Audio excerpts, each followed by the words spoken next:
Bonjour mes chers élèves, aujourd'hui dans cette vidéo qui est la suite des deux vidéos précédentes sur les interactions mécaniques, on va traiter la dernière partie de cette leçon ou bien de cette notion. On a vu le premier type d'action mécanique, les actions mécaniques à distance, exemple le poids d'un objet. Maintenant, on va voir le deuxième type des actions mécaniques, les actions mécaniques de contact. Bon, on a dit qu'on parle des actions de contact lorsque deux systèmes mécaniques soient en contact. On modélise ces actions mécaniques de contact par des vecteurs force appelés vecteurs force de contact. Et on distingue ici deux types de contact, des actions de contact réparties et des actions de contact localisées. Bon, commençons par le premier exemple d'action de contact réparti. Réaction d'un support sur un objet. Et prenons l'action de la table sur le livre. Alors cette action-là, l'action de la table, ici,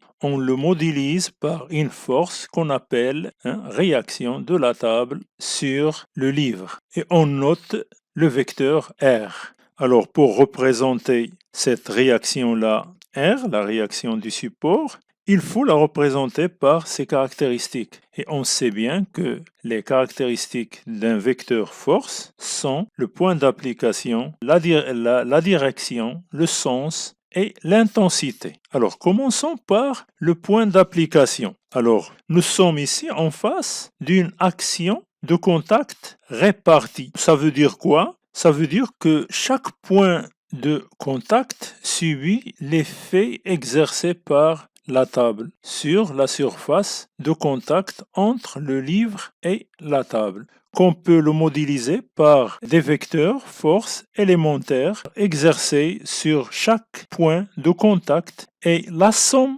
de tous ces vecteurs force élémentaires constitue le vecteur résultant R, comme vous l'observez ici dans ce schéma-là. Son origine est confondue avec le centre de la surface de contact du plan de la table avec l'objet. Ici, c'est le livre. Donc le contact ici, c'est un petit rectangle. Donc le centre de ce rectangle-là, c'est le point d'application du vecteur R. Et c'est comme ça qu'on détermine le point d'application d'un vecteur force réparti. Alors, pour la direction du vecteur force R, alors la direction du vecteur R dépend de la nature des surfaces de contact. La nature des surfaces de contact, on peut généralement le classer en deux catégories, des surfaces lisses ou bien des surfaces rugueuses. Je vous donne un exemple de surface lisse. Une surface d'eau gelée où on fait le patinage. Rugueuse, par exemple, une planche en bois ou bien le sol. Ce sont des surfaces rugueuses. Alors, pour une surface de contact lisse, où il y a absence de frottement, dans ce cas-là, la direction de la réaction est perpendiculaire à la surface de contact. Et l'exemple ici, c'est l'exemple précédent, c'est-à-dire le contact entre un livre, le corps S, et la table. Donc, on a supposé ici que cette surface-là, ou ce support-là, elle est lisse. Donc, la direction de la réaction, elle est perpendiculaire au support de cette force-là. Dans le cas où la surface de contact est rugueuse, ça veut dire quoi? Ça veut dire qu'il y a des frottements ou l'existence de frottements. Dans ce cas-là, la direction de la réaction R se décompose en deux forces réparties, c'est-à-dire deux composantes. Une composante normale, Rn, qui se pose à l'enfoncement de l'objet dans le support, donc il sera normal au support, et une composante tangentielle. Cette composante tangentielle, on l'appelle aussi force de frottement, qui empêche le corps de glisser sur le support. Il correspond à des actions de frottement ou d'adhérence. Pour la représentation de cette force-là, toujours sa direction est dans le sens contraire du sens de mouvement. C'est-à-dire si le corps ou bien le solide peut se déplacer dans ce sens-là, alors R se dirige dans l'autre sens. Et vous voyez bien que la composante R tangentielle, il est dans le sens contraire du sens du mouvement. Et Rn, il est perpendiculaire au support. Donc c'est comme ça qu'on peut déterminer la direction de la réaction. Alors, on remarquons bien que dans ce cas, que le vecteur R fait un angle avec la verticale qu'on l'appelle angle de frottement. Alors, le deuxième exemple des actions mécaniques de contact réparties, c'est la force pressante sont exercées par un fluide. On appelle fluide, c'est un liquide ou un gaz. Donc, qu'est-ce que la force pressante et la pression? Bon, pour répondre à cette question-là, premièrement, essayons de mettre en évidence la force pressante. Pour cela, on va faire une petite expérience. On gonfle un ballon de baudruche, hein. Alors, lorsqu'on gonfle un ballon de baudruche, on observe que sa forme change à cause de l'effet de l'air sur la paroi interne du ballon. Alors, l'action exercée par l'air sur la surface de la paroi du ballon est modélisée par une force de contact répartie appelée force pressante. Alors, maintenant, on fait une deuxième expérience. On remplit un récipient d'eau colorée et on le perce sur l'une des côtés. Alors, on observe que le jet d'eau à la sortie du trou prend une direction perpendiculaire à la surface du récipient. Et on conclut ici que les forces pressantes sont perpendiculaires aux parois du récipient.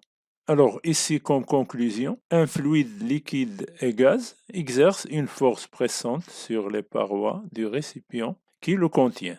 Alors, quelles sont les caractéristiques de cette force pressante? Alors, les caractéristiques de cette force pressante, commençons par le point d'application. Alors, la force pressante est une force répartie sur toute la surface qui est en contact avec le fluide. Donc, chaque point de contact est soumis à un élément de force ou bien une force élémentaire. Et la force pressante totale exercée par le fluide sur le paroi est la somme de ces forces élémentaires ou ces éléments de force qu'on le note par le vecteur force F. Donc en général, on représente la force pressante en un point choisi, généralement au centre de la surface pressante ou du volume pressant. Voilà, par exemple ici, voilà comment on peut modéliser. Voilà le liquide, voilà les forces ou bien les vecteurs forces élémentaires pressantes ou les forces pressantes élémentaires sur chaque point du paroi. Donc, la résultante de ces forces-là, on le représente par une seule force, grand F, sur le paroi, mais au milieu, hein, toujours au centre de la surface de contact. Ça, c'est une particularité des forces réparties. Alors, il nous reste la direction de cette force, donc, comme on a vu dans l'expérience 2, donc elle est toujours, la direction de la force pressante est toujours perpendiculaire aux parois. Le sens, elle est orientée du fluide vers les parois. Et la valeur, c'est l'intensité F qu'on l'exprime en newton. Alors maintenant, qu'est-ce que la pression? On le note P, est le quotient de l'intensité de la force par l'aire de la surface pressée, S. Voilà, c'est la définition de la pression. Et l'unité de la pression ici est le pascal, qu'on le symbolise par P majuscule petit a. Alors, on peut formuler cette définition-là par la relation suivante. P est égal à F sur S, où F c'est la force pressante et S la surface pressante. F est exprimé en newton et S en mètres carrés. Donc, ce qui prouve ici que 1 pascal, c'est 1 newton par 1 mètre carré. Alors, le pascal étant une unité très petite, on mesure la pression aussi en bar à l'aide d'un baromètre, où 1 bar est égal à 10 puissance 5 pascal. Il y a aussi une autre unité, c'est l'atmosphère. Un atmosphère est égal à 101 325 pascal, c'est-à-dire 1,013 fois 10 puissance 5 pascal. Remarque, la relation 4, qui est la formule de la pression, peut s'appliquer aussi au solide. L'effet de la force pressante est proportionnel à l'intensité de la force et il est aussi inversement proportionnel à l'aire de la surface pressée. Maintenant parlons nous donnons quelques mots sur la pression atmosphérique. Alors, qu'est-ce que c'est que la pression atmosphérique? L'air qui existe à la surface de la Terre, ce qu'on appelle l'atmosphère qui entoure la Terre, exerce sur tous les corps une force pressante répartie. Donc l'air, c'est un gaz. Donc ce gaz-là exerce sur tous les corps, sur tous les corps qui existent à la surface de la Terre, une force pressante répartie. La pression de l'air, cette pression-là, de l'air sur ces corps-là est appelée pression atmosphérique, c'est-à-dire pression de l'air. Au niveau de la mer, la pression atmosphérique vaut 1,013 fois 10 puissance 5 pascal, c'est-à-dire une atmosphère. Aussi, c'est un bar. Un bar où 10 puissance 5, c'est la valeur normale de la pression atmosphérique. C'est environ 1 bar 10 puissance 5 pascal. Maintenant, comment on mesure la pression? Alors, il faut différencier entre deux appareils de mesure. Il y a le manomètre. Alors, le manomètre mesure la pression. Et il y a le baromètre. Le baromètre mesure la pression atmosphérique.